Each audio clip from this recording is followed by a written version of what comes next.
최고의 예수님, Best of Jesus. 많은 사람들이 종교를 다 같다고 합니다. 그러나 종교는 다 같은 것이 아니라 많은 차이가 있는 줄 믿으시기 바랍니다. 그 차이가 뭐냐? 모든 종교 창시자들은 다 죽었어요. 그러나 예수 그리스도만은 지금도 살아서 하나님 우편에 앉아 계시면서 여러분들의 기도, 저의 기도를 하나님 아버지한테 간구하는 분이시기 때문에 차이가 있다면은 우리 예수님은 부활승천하셨고 모하메드도 부다도 다 죽었어요. 그 차이가 가장 위대한 차이라고 인식을 하셔야 될 겁니다. 평양북도 중간교회 주하룡 목사님이 돌아가시는 인생이라는 설교 중에서 다음과 같은 말을 했습니다. 사람에게는 세 친구가 있다고 그러죠. 첫 번째 친구가 가장 친한 금전이라고 그랬어요. 돈. 두 번째 친구가 다음으로 친한 가족과 친척이라고 했습니다. 세 번째 친구는 별로 친하지는 않지만은 바로 세 번째 친구가 예수라고 그랬어요. 그러나 이 세상을 이별하고 떠날 때 가장 친했던 친구 금전은 우리가 세상을 떠날 때 번쩍만척하는 친구가 금전이에요. 두 번째 친구는 통곡은 하지만 내가 떠날 때 하관이 끝마치고 다 뿔뿔이해진 다음에는 그것이 전부요. 세 번째 친구 예수님인데 내가 세상 떠날 때 나하고 같이 영원한 천국에 가실 분은 예수님 한 분밖에 안 계시대. 그러니까 그 세 번째 친구를 누구보다도 더 친하게 지내는 여러분들 되시기를 주님의 이름으로 축원합니다. 요한복음 6장 40절에 내 아버지의 뜻은 아들을 보고 믿는 자마다 영생을 얻는 것이니 마지막 날에 내가 이를 다시 살리리라 하시니라. 요한복음 10장 28절에 내가 저에게 영생을 주노니 누가? 예수님이 멸망치 않을 터이요 또 저희를 내 손에서 뺏어갈 자가 없느니라. 바로 그 친구가 세 번째 친구예요. 예수께서는 자기를 믿는 자들에게 얼마나 많은 것을 주시는지 수천 가지요. 그 중에 20개만 뽑아서 말씀드려 볼게요. 첫 번째, 구하는 것을 주신다고 그랬어요. 마태복음 7장 7절에 구하라 그리하면 주실 것이요 찾으라 그리하면 찾을 것이라고 했어요. 문을 두드리라 그러면 너희에게 열릴 것이라고 했어요. 그게 우리들에게 주시는 예수님의 선물이야. 우리가 이 세상 살 때 별로 중요하게 생각하지 않았던 세 번째 예수님은 무거운 짐을 벗겨주신다고 그랬죠. 수고하고 무거운 짐지자들아 다 내게로 오라 너희를 쉬게 하리라. 영생을 주신다고 했습니다. 요한복음 3장 16절에 영생을 얻게 하려 하심이니라. 뭐가? 하나님이 이 세상을 이처럼 사랑하사 독생자를 주셨는데 그 독생자께서 여러분들에게 주시는 선물이 영생이에요. 네 번째로 평안을 주신다고 그랬어요. 요한복음 14장 27절에 평안을 너에 끼치노니 곧 나의 평안을 너희에게 주노라. 다섯 번째로 기쁨을 주시고 여섯 번째로 정죄하지 않으시고 일곱 번째로 성령을 주시고 여덟 번째로 우리를 거룩하게 하시고 아홉 번째 믿는 사람들을 하나 되게 하신다고 그랬죠. 열 번째 죄를 사해 주신다고 그러고 11번째 기업을 주신다고 했어요. 에베소서 1장 11절입니다. 모든 일을 그 마음의 원대로 역사하시는 자의 뜻을 따라 우리가 예정을 입어 그 안에서 기업을 얻게 되었느니라. 12번째 우리를 지켜주신다고 그랬어요. 13번째, 능력을 주신다고 그랬어. 빌립보서 4장 13절에 내게 능력 주시는 자 안에서 내가 모든 것을 할 수 있느니라. 15번째, 택해 주신다고 그랬어. 16번째, 생명의 면류관을 주신다고 야고보서 1장 12절에 있어요. 왜 안 믿어요? 시험을 참는 자는 복이 있도다. 이것을 옳게 인정하심을 받은 후에 주께서 자기를 사랑하는 자들에게 약속하신 생명의 면류관을 얻을 것임이니라. 할렐루야. 생명의 면류관. 17번째로 예언할 수 있는 능력을 주시고, 18번째 우리에게 지위를 주시고, 19번째 보호해 주신다고 그랬죠. 유다서 1장 23절에 능히 너희를 보호하사 거침이 없게 하시고 너희로 그 영광 앞에 흠이 없이 즐거움으로 서게 하실 자라고 그랬죠. 마지막 왕노릇 하게 해주신다고 그랬어. 요한계시록 22장 5절이에요. 다시 밤이 없겠고 등불과 햇빛이 쓸데없으니 이는 주 하나님이 저에게 비치심이니라. 저희가 세세토록 왕노릇 하리로다. 하나님이 세세토록 나를 왕노릇 시켜주신다고 그랬어요. 이 많은 증거의 가장 귀한 것은 첫째, 주님께서 해주신 것 중에서 구속해 주신 것이 He has redeemed us. 나를 구속하셨다. 대가가 십자가의 보혈을 주심으로 속죄함을 얻었다고 하는 거죠. 고로새서 1장 14절입니다. 아들 안에서 우리가 구속 곧 죄사함을 얻었도다. redeem이라는 건 새로 샀다는 얘기예요. 어떤 아이가 배를 만들어서 비싸게 만들어서 개울에 띄었어. 강에다가 띄었어. 바람이 부니까 이게 계속 밀려 내려가서 그 배를 잊어버리게 됐어. 애가 뭐 얼마나 실망을 하고 낙심을 하는지 자기가 만드는 배요.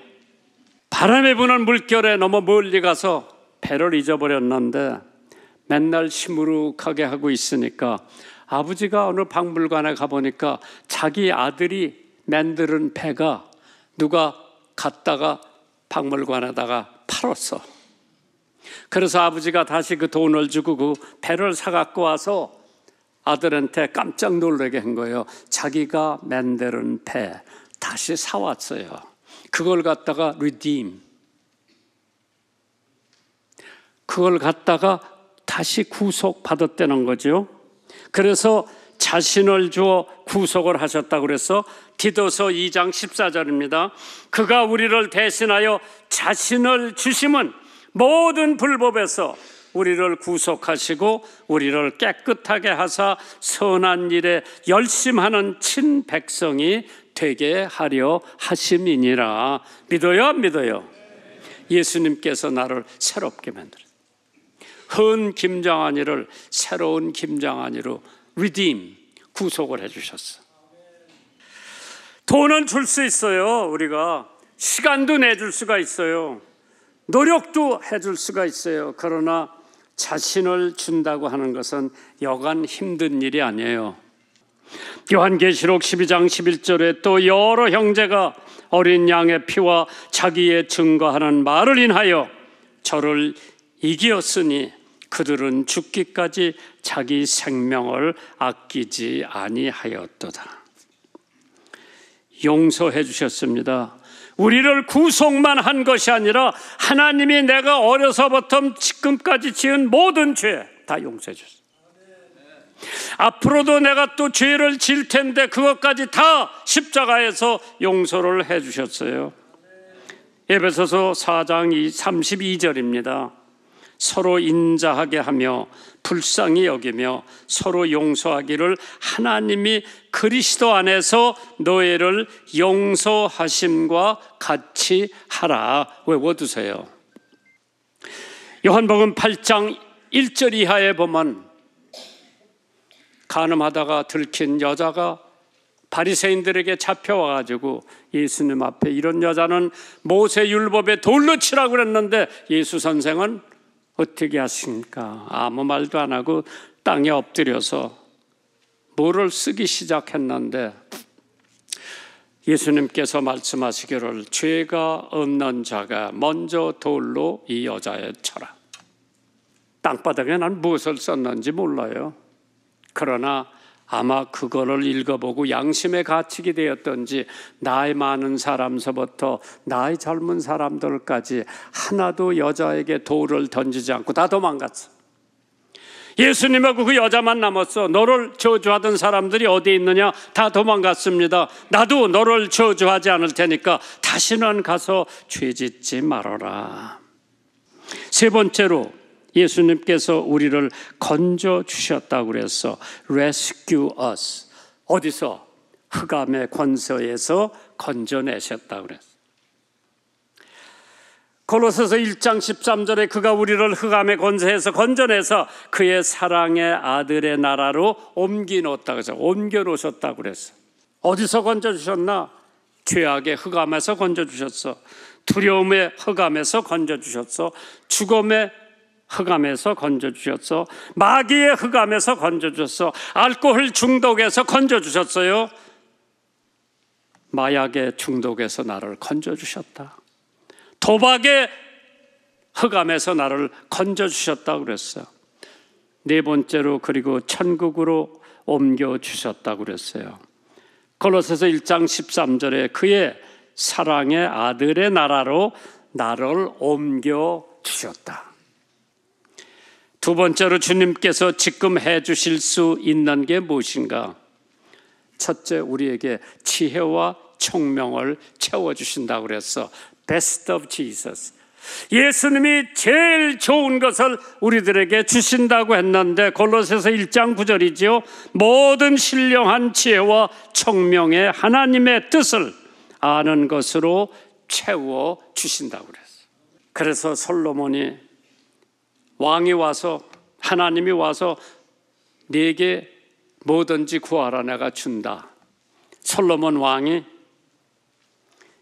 지혜로운 마음을 종에게 주사 주의 백성을 재판하여 선악을 분별하게 하옵소서. 솔로몬이 이것을 구하며 하나님께서 주의 마음에 들었다고 그랬어요. 기도할 때 예수님 마음에 드는 거를 달라고 그랬어요. 그러면 금방 줄 거예요. 내가 네 말한 대로 하여 네게 지혜롭고 총명한 마음을 주노니 너의 전에도 너와 같은 자가 없거니와 너의 후에도 너와 같은 자가 없다고 그랬어. 그러면서 하나님께서 솔로몬에게 지혜와 총명을 심히 많이 주시고 또 넓은 마음을 주시되 바닷가의 모래같이 하시니 솔로몬의 지혜가 동양 모든 사람의 지혜와 애굽의 모든 지혜보다 뛰어났다고 그랬어. 참 하나님께서 그러시면서 네가 구하지 않은 것도 내가 주마. 부하고 부재산, 생명의 길이를 주신다고 그랬어. 합당히 행할 수 있게도 하나님께서 해주신다고 그랬어요. 오늘 본문에는 말씀 골로새서 1장 10절에 주께 합당히 행하여 범사에 기쁘시게 하고 모든 선한 일에 열매를 맺게 하시며 하나님을 아는 것에 자라게 해주신다고 그랬어요. 어제보다 오늘, 지난보다 이달, 작년보다 올해 내가 하나님의 지식에 대해서 더 자랐어야 돼. 우리들은 불법, 불의, 부정, 부패, 불신 등을 행하며 살아왔지요. 그러나 주님을 만나고 주님을 믿고 난 다음에는 정직과 정의, 정상과 정도를 살아가는 법을 배우고 있죠. 믿는 자들이 올바로 살 수 있게 해주시는 것이 하나님이에요. 믿는 자들이 정직하게 살 수 있게 해주시는 것도 하나님, 믿는 자들이 이웃을 사랑하며 살아갈 수 있는 것도 하나님이 해주시는 거예요. 믿는 자들이 남을 나보다 낮게 여기게 살 수 있는 것도 하나님이 해주시는 거예요. 믿는 자들이 감사하며 살 수 있는 것도 하나님이 안 해주면 잊어버려요. 그래서 합당히 행할 수 있다고 하는 것은 하나님과 함께 동행하는 거예요. 에녹이 하나님과 동행하였더니 하나님이 그를 데려가심으로 세상에 있지 아니하였더라. 나는 이걸 읽으면서 하나님이 야, 너 집에 갔는데 거리가 너무 멀어. 우리 집에 와 하루만 있어봐. 거기 가가지고 여태 안 돌아왔어. 여러분, 하나님의 천당 가서 다시 오고 싶은 사람 하나도 없어. 그거 너무 좋아. 동행은 마음이 맞아야 돼요. 동행은 목적이 같아야 돼요. 동행하면 방향이 똑같아야 되는데 이쪽으로 가자 그러고 나는 이쪽으로 가자 그러고 그럼 동행이 안 되는 거예요. 동행을 하려면 신뢰성도 있어야 동행이 됩니다. 다윗 하나님과 동행했어. 다니엘 하나님과 동행했어. 바울 하나님과 동행했어. 왜? 마음도 맞고 목적도 맞고 방향도 맞고 뜻도 맞고 하나님에 대한 신뢰성도 있기 때문에. 에베소서 5장 15절이에요. 그런즉 너희가 어떻게 행할 것을 자세히 주의하여 지혜 없는 자와 같이 말고 오직 지혜 있는 자같이 하여라. 그래서 선한 열매를 맺게 한다고 그랬어요. 오늘 본문에 있는 말씀 1장 10절입니다. 주께서 합당히 행하여 범사에 기쁘게 하시고 모든 선한 일에 열매를 맺게 하시며 하나님을 아는 것에 자라게 하신다. 내가 지난달에 선한 열매를 얼마나 맺었나. 하나님께 영광을 돌려야 되는데 성령의 열매를 얼마나 내가 맺었나. 그리스도 안에 거하여 열매가 맺는다고 그랬죠. 요한복음 15장 16절 너희가 가서 과실을 맺게 하고 또 너의 과실이 항상 있게 하여 내 이름으로 아버지께 무엇을 구하든지 다 받게 하려 함이니라. 무리가 에드워드 캠볼 주일학교 선생이 전도해서 무리가 대부흥사가 됐죠. 에드워드 캠볼 아는 사람 별로 없어. 그러나 무리 모르는 사람은 없어. 빌리그램 전도를 누가 했습니까? 모르카이 햄이라고 하는 목사가 자기 동네 와서 부흥회 할 때 고등학교 3학년 17살 때 빌리그램 목사가 처음에는 가서 방해를 하려고 그랬어요. 그 천막 집회를. 그러다가 마지막 날 회개하고 거기서 예수 믿기로 작정해서 세계적인 대부흥사가 됐지요. 빌리그램 아는 사람은 여기 있는 사람 다 알지? 모르카이 햄 아는 사람 하나도 없어. 하나님께서 무명의 목사 모르카이 햄 부흥회를 통해서 빌리그램 목사가 거기서 예수를 믿고 세계적인 부흥사가 됐죠. 그래서 골로새서 1장 11절에 영광의 힘을 쫓아 모든 능력으로 능하게 하시며 기쁨으로 모든 견딤과 오래 참음에 이르게 하셨다. 나는 베이토벤을 한번 읽어봤어요. 32살에 가장 슬픈 편지 한 장을 남겼더라고. 들어보세요. 나는 6년 동안 나아질 거라고 희망 속에 살았다. 하루하루 절망의 영속이었다. 나는 귀머거리가 되었다. 잠시 후면 나의 삶을 마감하게 될 것이다. 이 불우한 존재여, 다시 눈물로 하나님 앞에 기도하고 나서서 이렇게 또 씁니다. 오 하나님이여, 불우한 인생을 마치기 전에 온전한 기쁨 나를 허락해 주시옵소서. 단 하루만이라도 기쁨을 만끽하게 하여 주옵소서. 내 영혼, 내 작곡한 이 음악을 단 한 번만이라도 깨끗한 귀로 들어볼 수 있게 해주세요. 그 후부터 24년 후에 베토벤은 비엔나의 카른터 극장에서 서 있었습니다. 슐러의 기쁨의 송시를 오케스트라의 반주에 맞춰 합장을 하자 수많은 청중은 제9번곡 교향악의 첫 번째 연주에 환호를 지르며 일어나 박자갈수를 보냈습니다. 그것은 실로 기쁨에 폭발적이었다고 합니다. 그러나 위대한 작곡가는 그의 악보를 넘기면서 조용히 서 있을 따름이었습니다. 그는 기쁨 박수의 갈채를 전혀 들을 수도 없었습니다. 그는 생에 대한 쓰라린 불평 후 24년이 지나서 비로소 기쁨을 상징하는 교향곡 9번 써내려간 거죠. 그것은 그가 치유되었기 때문이 아니요, 사실상 그는 이전보다도 더욱 철저하게 소리의 세계로부터 단절된 상태였습니다. 그러나 베토벤에게 그 청중들의 환호하는 모습을 보게 하셨기 때문에 하나님께서는 그가 원하던 빚을 갚아주신 줄 믿으시기 바랍니다. 헨리 모리슨 선교사가 40년 동안 아프리카에 선교를 마치고 고국 미국으로 향해 배에 올라탔습니다. 그가 탄 배는 마침 사냥을 하고 돌아가는 테디 디에도 루스벨트 대통령이 타고 있었습니다. 긴 항해를 마치고 배가 뉴욕 항구에 도착합니다. 도착하자 커다란 방파레의 소리와 함께 대통령을 마중 나온 환영 인파 박수 소리가 요란하게 울려 퍼졌습니다. 루스벨트 대통령은 수많은 사람들의 환영을 받으며 레드 카펫을 밟고 항구에서 빠져나갔습니다. 대통령이 사라지자마자 방파레도 사라지고 레드 카펫도 치워버린 군중의 환호 소리도 없었습니다. 40년 동안 아프리카에서 쓸쓸히 선교사로 하고 돌아온 모리슨 선교사를 마중 나온 사람은 한 사람도 없었습니다. 그때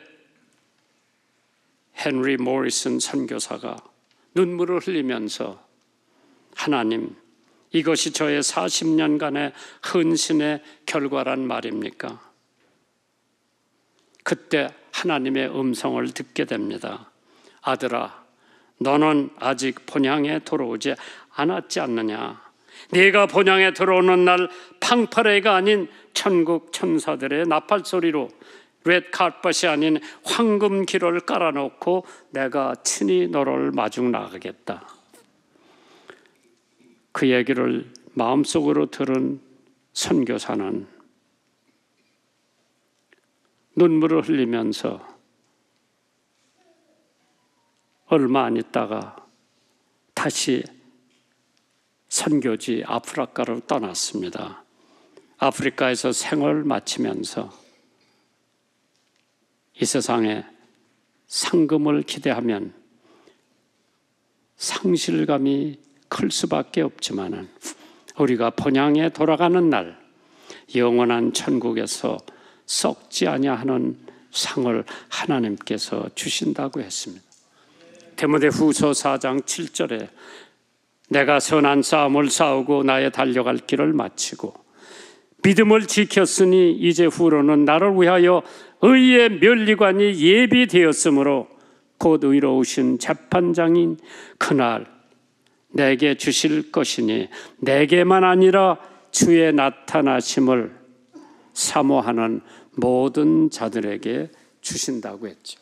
늘 감사한 삶을 살면서 몸이 아파도 돈이 떨어져도 희망이 보이지 않아도 하나님 앞에 모든 것에 감사하라고 하는 말씀이 있죠. 골로새서 3장 17절입니다. 또 무엇을 하든지 말에나 일에나 다 예수의 이름으로 하고 그를 힘입어 하나님 아버지께 감사하라. 함주일을 맞이해서 감사로 생활을 하시고 감사주일에는 감사가 넘치는 주일이 되기를 주님의 이름으로 축원합니다.